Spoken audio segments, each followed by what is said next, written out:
রাত্রে ঘরের আবর্জনা ঝাড়ু দিয়ে বাইরে নিক্ষেপ করা যায় না, এই মন্তব্য শিরক। রাত্রে গাছের ফল পাড়া যায় না, এই ধারণা শিরক। রাত্রে মানুষকে বাকি দোকানের জিনিস বাকি বিক্রয় করা যায় না, দেওয়া যায় না, এই ধারণা শিরক। রাত্রে মানুষকে জিনিস কর্জ দেওয়া যায় না, এই ধারণা শিরক। সকালে সকালে দোকানের জিনিস বাকি বিক্রয় করা যায় না, এই ধারণা করা শিরক। অপবিত্র অবস্থায় ঘর ঝাড়ু দেওয়া যায় না।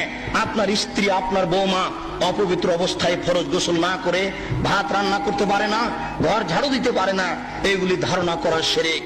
আপনার স্ত্রী, আপনার বৌমা অপবিত্র অবস্থায় ফরজ গোসল না করে সব কিছু করতে পারে, ঘর ঝাড়ু দিতে পারে, ভাত রান্না করতে পারে, ভাতের পাতিল থেকে ভাত বের করতে পারে, মানুষকে খাবার দিতে পারে, পারে না নামাজ পড়তে, সালাত আদায় করতে, পারে না কোরআন তেলাওয়াত করতে, এ ব্যতীত যা কাজ আছে সবকিছু করতে